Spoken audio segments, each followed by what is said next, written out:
करते हैं।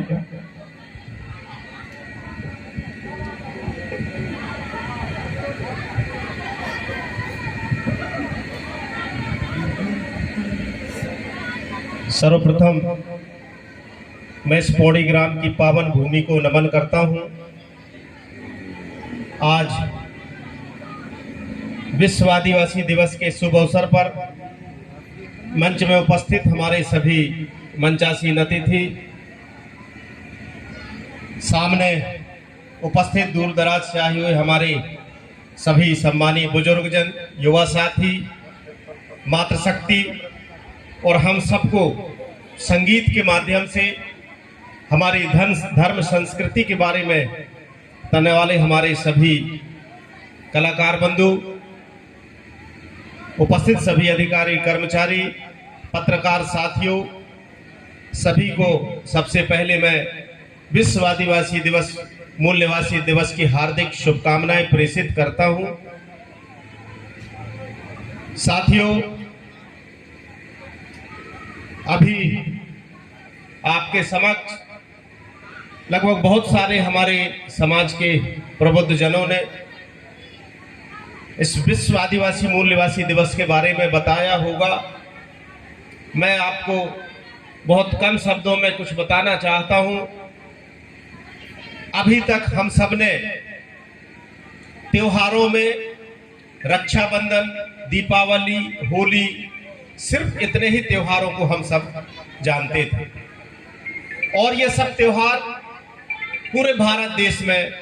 मनाया जाता है। लेकिन जिस त्योहार को हम आज मना रहे हैं, क्या आपको पता है ये जो त्योहार है विश्व आदिवासी दिवस, मूल निवासी दिवस, ये अकेले भारत में नहीं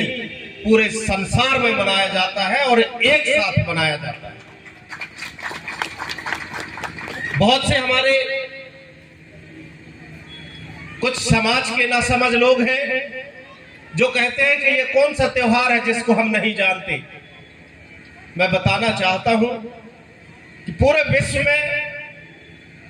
सारे देशों को चलने के लिए एक राष्ट्र संघ का,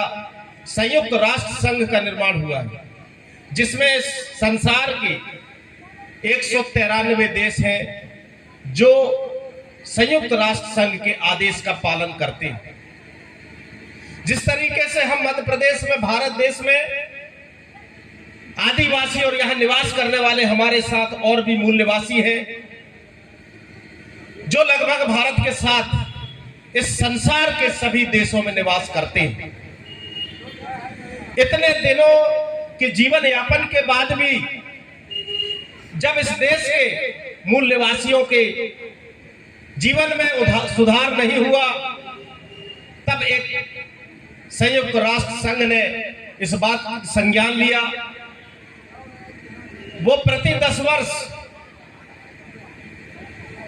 चिंतन करते थे कि अभी तक किस देश में, उस देश के मूल निवासियों के लिए वहां की सरकारों ने क्या किया है। और 9 अगस्त 1993 को अंत में यह फैसला हुआ कि 9 अगस्त को वर्ल्ड इंडिजीनियस डे, देशज दिवस के रूप में पूरे संसार में मनाया जाए और उस देश की जो सरकार है वो ऐसे कार्यक्रम में पहुंचे और वो ये बताए कि हमने इस देश के मूल निवासियों के लिए, उनके उत्थान के लिए ये एक कदम हम उठाए हैं और आने वाले समय में हम इस तरीके से इनके उत्थान के लिए कार्य करने वाले हैं। लेकिन आज हम भारत देश की बात करें या मध्य प्रदेश की बात करें, तो सरकार हमारे इस समीक्षा दिवस में अपनी बात बताने की बात तो छोड़िए, समाज के बहुत सारे संगठनों ने 9 अगस्त को सार्वजनिक अवकाश के लिए आवेदन, निवेदन, ज्ञापन भी दिए, परंतु वो ऐसे कार्यक्रम में आके हमारे उत्थान के लिए क्या योजना है और क्या करने वाले हैं, अभी तक उन्होंने क्या किया है, ये न बताना पड़े, इसलिए उन्होंने इस दिन को छुट्टी घोषित नहीं कर रहे। मैं इस मंच के माध्यम से, चाहे वो देश की सरकार हो या इस प्रदेश की सरकार हो,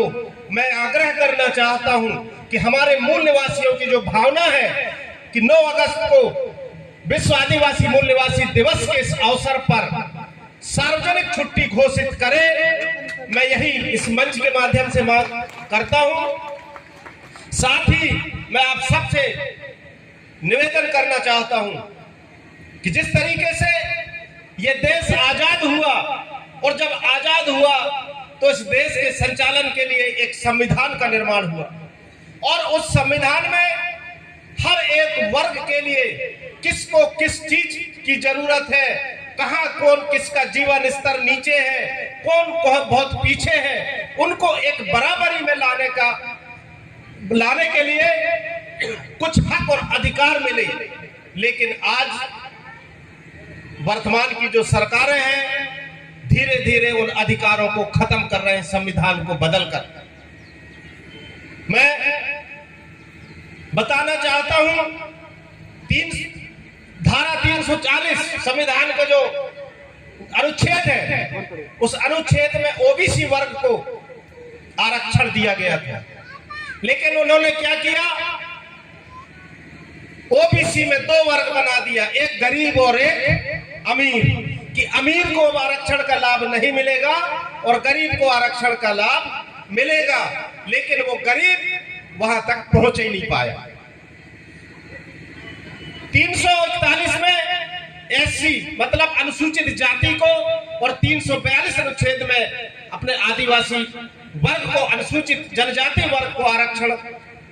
का लाभ मिला है। लेकिन क्या मैं पूछना चाहता हूं, हमको आर्थिक आधार पर आरक्षण मिला है कि जातिगत आरक्षण मिला है? हम सबको जातिगत आरक्षण मिला हुआ है। उस संविधान में आर्थिक दृष्टि से नहीं देखा है कि अमीर गरीब, जो आदिवासी है उसको आरक्षण का लाभ मिलेगा। लेकिन अभी जिस तरीके से ओबीसी को गरीब अमीर में बांट के उनको फूट डलवा दिया, वही कहानी अनुसूचित जाति और अनुसूचित जनजाति के खिलाफ सरकार साजिश करके जो संविधान में हमको अधिकार मिले उनको कमजोर करने का प्रयास कर रही है, जो हमारे लिए एक बहुत ज्यादा दुखदाई हो सकता है। मैं आपसे आग्रह करना चाहता हूं, इन सब परिस्थितियों से यदि हम सबको निपटना है तो पूरे समाज को संगठित रहना होगा, तभी हम अपने संविधान को और उस संविधान में प्रदत्त हक और अधिकार की जो बात लिखी गई है उसको हम सुरक्षित रख सकते हैं। वरना लगभग नौकरियों में तो आरक्षण खत्म कर दिए हैं, अभी सिर्फ प्रतिनिधित्व में आरक्षण है, मतलब सरपंच आदिवासी बनेगा, जनपद अध्यक्ष आदिवासी बनेगा, विधायक सांसद आदिवासी बनेगा, ये भी खत्म होने के कगार पर। मैं इस अवसर पर यही कहना चाहता हूं कि हम सबको यदि अपने अस्तित्व को बचाना है तो हम सबको संगठित रहने की आवश्यकता है। हम सब संगठित रहें, अपने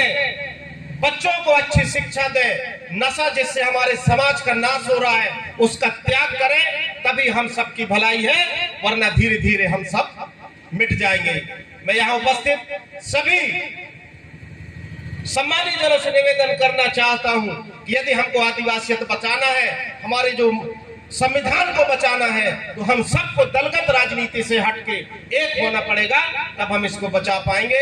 क्योंकि मैं बहुत देर से आया हूं, इसलिए मैं आप सबसे क्षमा भी चाहता हूं, क्योंकि जगह जगह बहुत सारे कार्यक्रम हैं जिनमें धीरे धीरे शामिल होते हुए मैं यहाँ तक पहुंचा हूं, और अभी मुझे चाबी भी जाना है। इसलिए मैं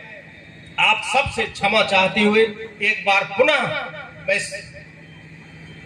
विश्व आदिवासी दिवस मूल निवासी दिवस के शुभ अवसर पर आप सभी को, इस आयोजन समिति को बहुत बहुत धन्यवाद के साथ शुभकामनाएं देता हूं। जय हिंद, जय भारत।